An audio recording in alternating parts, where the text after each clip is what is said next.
দেবীপক্ষের দোসর বৃষ্টি শারদ উৎসবের সূচনা হয়ে গেলেও আকাশের মুখ ভার রয়েছে। রোদের তেমন দেখাই মিলছে না। দক্ষিণবঙ্গের প্রায় সর্বত্রই বিক্ষিপ্তভাবে ঝড় বৃষ্টিপাত জারি রয়েছে। গত কয়েকদিনের পর আজও সকাল থেকেই ঝিরিঝিরি বর্ষণ চলছে কলকাতা এবং তার আশপাশের এলাকাগুলিতে। আর বেলা বাড়ার সঙ্গে সঙ্গে বাড়ছে ঝড় বৃষ্টির এই সম্ভাবনা।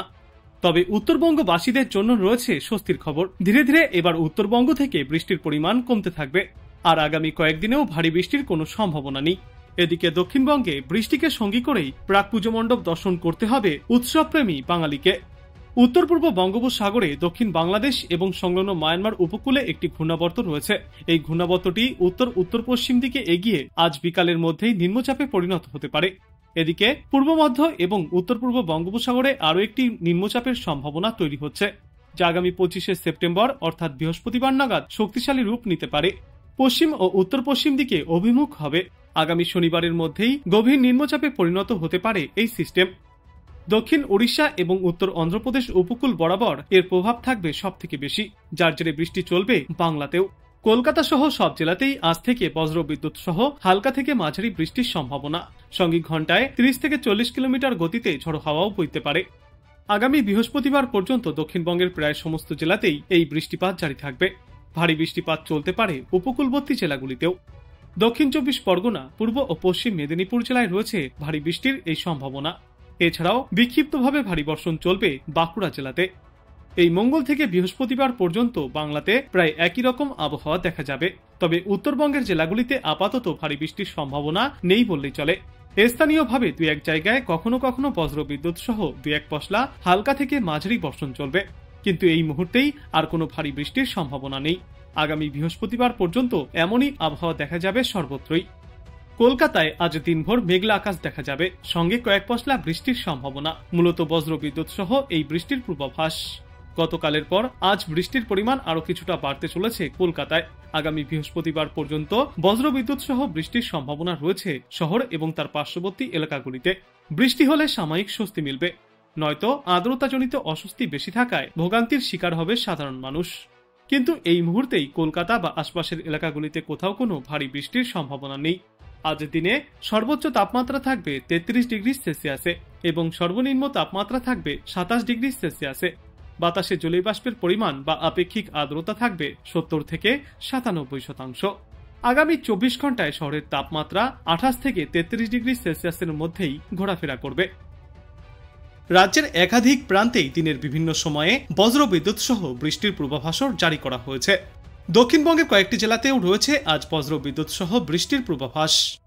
কলকাতা, হাওড়া, হুগলি, উত্তর 24 পরগনা, দক্ষিণ 24 পরগনা, পূর্ব মেদিনীপুর, পশ্চিম মেদিনীপুর, বীরভূম, মুর্শিদাবাদ, নদিয়া এবং বাঁকুড়ায় আজ প্রবল বৃষ্টির সম্ভাবনা রয়েছে। উত্তরবঙ্গেও চলবে ভারী থেকে অতি প্রবল বৃষ্টি। উত্তরবঙ্গের জেলাগুলিতে ভারী বৃষ্টির সম্ভাবনায় কমলা সতর্কতাও জারি করা হয়েছে। দার্জিলিং, কালিম্পং, জলপাইগুড়ি, আলিপুরদুয়ার এবং কোচবিহার জেলাতে আজ বজ্রবিদ্যুৎ সহ ভারী বৃষ্টির সম্ভাবনা রয়েছে। বজ্রবিদ্যুৎ সহ এই বৃষ্টির পাশাপাশি ঘন্টায় সর্বোচ্চ 40 কিলোমিটার গতিতে ঝড়ো হাওয়ার সতর্কতাও জারি করেছে আবহাওয়া দপ্তর। ইতিমধ্যেই তাই হলুদ সতর্কতাও জারি করা হয়েছে। আজকের পর আগামীকালও এই একই পরিস্থিতি থাকবে গোটা দক্ষিণ বাংলা জুড়ে। রয়েছে বৃষ্টির পূর্বাভাস। বুধবার পর্যন্ত ভারী বৃষ্টির সম্ভাবনা জারি থাকবে দক্ষিণ 24 পরগনা, উত্তর 24 পরগনা, 2 মেদিনীপুর এবং বর্ধমান জেলায়। বুধবার এই 3 জেলার সঙ্গে বাঁকুড়াতেও রয়েছে ভারী বৃষ্টির সম্ভাবনা। আর এই সময়ে দক্ষিণবঙ্গের জেলাগুলিতে সর্বোচ্চ তাপমাত্রা থাকবে 33 থেকে 34 ডিগ্রি সেলসিয়াসে। সর্বনিম্ন তাপমাত্রা থাকবে 26 থেকে 27 ডিগ্রি সেলসিয়াসে। একই সঙ্গে উত্তরবঙ্গের জেলাগুলিতেও রয়েছে ভারী বৃষ্টির পূর্বাভাস। এই সপ্তাহেই নতুন করে একটি নিম্নচাপ তৈরির সম্ভাবনা রয়েছে বঙ্গোপসাগরে, যার ফলে পুজোর সময়েও বৃষ্টি চলবে।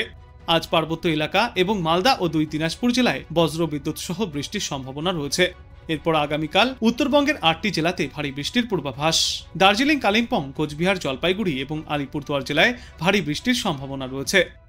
আবহাওয়া দপ্তরের পূর্বাভাস অনুযায়ী উত্তর আন্দামান সাগর এবং সংলগ্ন মায়ানমার উপকূলে একটি ঘূর্ণাবর্ত অবস্থান করছে। এই ঘূর্ণাবর্তটি এগিয়ে আজ বিকালের মধ্যেই উত্তর বঙ্গোপসাগরে এসে পৌঁছাবে, কিন্তু তার আগে এর জেরেই 25শে সেপ্টেম্বর উত্তর পূর্ব বঙ্গোপসাগরে একটি নিম্নচাপ তৈরির সম্ভাবনা রয়েছে। আগামী বুধবার পর্যন্ত বিক্ষিপ্তভাবে বজ্রবিদ্যুৎ সহ বৃষ্টির সম্ভাবনা থাকছে গোটা দক্ষিণ বাংলায়। সেই সঙ্গে উপকূলের জেলাগুলিতে ভারী বৃষ্টির সম্ভাবনা রয়েছে। কলকাতা সহ সব জেলাতেই আগামী বুধবার পর্যন্ত বিক্ষিপ্তভাবে বজ্রবিদ্যুৎ সহ হালকা থেকে মাঝারি বৃষ্টির সম্ভাবনা। সেই সঙ্গে ঘন্টায় 30 থেকে 40 কিলোমিটার গতিতে ঝড়ো বাতাস বইবে। অন্যদিকে উত্তরবঙ্গের পূর্বাভাসে বলা হয়েছে, আপাতত উত্তরবঙ্গে বৃষ্টির পরিমাণ আজ কিছুটা কম থাকলেও আগামীকাল থেকেই ফের উত্তরবঙ্গের জেলাগুলিতে বৃষ্টির সম্ভাবনা বাড়তে চলেছে। পার্বত্য জেলাগুলির পাশাপাশি মালদা এবং 2 দিনাজপুর জেলায় বজ্রবিদ্যুৎ সহ বৃষ্টির সম্ভাবনা। এই সোম থেকে বুধবার পর্যন্ত দার্জিলিং, কালিম্পং, কোচবিহার, জলপাইগুড়ি এবং আলিপুরদুয়ার জেলায় বিক্ষিপ্তভাবে ভারী বৃষ্টির সম্ভাবনা রয়েছে। তারপর আগামী বৃহস্পতিবার নাগাদ এই বৃষ্টির পরিমাণ এবং ব্যাপকতা কিছুটা কম থাকবে এবং ফের শুক্রবার থেকে উত্তরবঙ্গের জেলাগুলিতে আরও একবার প্রবল বৃষ্টির সম্ভাবনা। আজ কলকাতার জন্য বলা হয়েছে, আগামী 24 ঘন্টায় কলকাতা এবং পার্শ্ববর্তী এলাকাগুলিতে বজ্রবিদ্যুৎ সহ বৃষ্টির সম্ভাবনা। সারাদিনই আকাশ থাকবে আংশিক মেঘলা। বৃষ্টি হলে সাময়িক স্বস্তি মিলতে পারে আর্দ্রতাজনিত অস্বস্তি থেকে, তবে তা বেশি সময়ে স্থায়ী হবে না। বৃষ্টির আগে এবং পরে এই আর্দ্রতাজনিত অস্বস্তি বজায় থাকবে। বুধবার পর্যন্ত কলকাতায় বজ্রবিদ্যুৎ সহ হালকা থেকে মাঝারি বৃষ্টির সম্ভাবনা রয়েছে। দিনে সর্বোচ্চ তাপমাত্রা থাকবে 33 থেকে 34 ডিগ্রি সেলসিয়াসে, সর্বনিম্ন তাপমাত্রা থাকবে 26 থেকে 27 ডিগ্রি সেলসিয়াসে, আর বাতাসে আপেক্ষিক আর্দ্রতার সর্বাধিক পরিমাণ থাকবে 95 থেকে 97%। ক্রমশই সক্রিয় হচ্ছে নিম্নচাপ অক্ষরেখা। তার জেরেই উত্তরবঙ্গের পাশাপাশি দক্ষিণবঙ্গের বিভিন্ন প্রান্তে বৃষ্টি চলছে। গত কয়েকদিনের পর আজও বাংলায় রয়েছে প্রবল বৃষ্টির সম্ভাবনা। কয়েকটি জেলার জন্য থাকছে সতর্কতাও। 22শে সেপ্টেম্বর আন্দামান সাগরের ঘূর্ণাবর্ত ঢুকে পড়তে পারে উত্তর বঙ্গোপসাগরে। এর প্রভাবে বাড়বে বৃষ্টির সম্ভাবনা। 23শে সেপ্টেম্বর পূর্ব ও পশ্চিম মেদিনীপুর, দক্ষিণ 24 পরগনায় ভারী বৃষ্টির সম্ভাবনা রয়েছে। 24 থেকে 25শে সেপ্টেম্বর হালকা থেকে মাঝারি বর্ষণ চলবে দক্ষিণবঙ্গের বেশিরভাগ জেলাতেই, কিন্তু আসল দুর্যোগের সম্ভাবনা রয়েছে চতুর্থী থেকে। 26শে সেপ্টেম্বর থেকেই শুরু হবে ভারী বর্ষণ, চলবে 2 অক্টোবর অর্থাৎ দশমী পর্যন্ত। এবছর বোধন হবে 28শে সেপ্টেম্বর আর বিসর্জন হবে 2 অক্টোবর, অর্থাৎ পুরো পুজো জুড়েই ভিজতে চলেছে গোটা বাংলা। কলকাতার ক্ষেত্রেও একই ছবি। 26 থেকে 29শে সেপ্টেম্বর পর্যন্ত আকাশ থাকবে মেঘলা, হালকা থেকে মাঝারি বৃষ্টির সম্ভাবনাও রয়েছে। আর 30শে সেপ্টেম্বর থেকে দশমী পর্যন্ত হালকা বৃষ্টির সম্ভাবনা থাকছে। এই মুহূর্তে রয়েছে আকাশের মুখ ভার। সকাল থেকেই মেঘের আনাগোনা দেখা যাচ্ছে বাংলার আকাশে, কোথাও কোথাও শুরু হয়েছে বৃষ্টিও।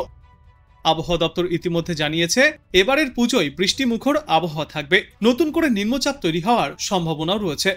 পুজোর মধ্যেই নতুন নিম্নচাপ শক্তি আরও বাড়তে পারে, ফলে দক্ষিণবঙ্গের জেলাগুলিতে বৃষ্টির পরিমাণ এবং ব্যাপকতা অনেকটাই বাড়তে পারে আগামী কয়েকদিনে। কিন্তু শুধু দক্ষিণবঙ্গেই নয়, আগামী 48 ঘন্টায় উত্তরবঙ্গেও রয়েছে ভারী বর্ষণের সম্ভাবনা। যদিও কিছুটা হলেও আজ রয়েছে স্বস্তির খবর। আজ রবিবার উত্তর দক্ষিণ বাংলার সর্বত্রই বৃষ্টির সম্ভাবনা রয়েছে বিক্ষিপ্তভাবে। আপাতত একটানা ভারী বর্ষণের বা তেমন কোনো দুর্যোগের সম্ভাবনা নেই, কিন্তু আগামী কয়েকদিনে এই বৃষ্টির পরিমাণ এবং ব্যাপকতা দুটোই বাড়তে পারে। বিশেষজ্ঞরা জানিয়েছেন, আগামী 25শে সেপ্টেম্বর অর্থাৎ বৃহস্পতিবার উত্তর পূর্ব ও পূর্ব মধ্য বঙ্গোপসাগরে একটি নিম্নচাপ তৈরি হবে, যা পুজোর মুখে আরও ঘনীভূত হওয়ার আশঙ্কা। এর ফলেই পুজোর মধ্যে ভারী বৃষ্টিপাত হতে পারে বলে জানিয়েছেন বিশেষজ্ঞরা। পূর্বাভাসে আবহাওয়া দপ্তর আরও জানিয়েছে, চতুর্থী থেকে আরও ভারী বর্ষণের সম্ভাবনাও রয়েছে। তারপর মাঝে বৃষ্টির পরিমাণ কমলেও নবমী থেকে দশমী পর্যন্ত ফের বাড়তে পারে বৃষ্টির পরিমাণ এবং ব্যাপকতা।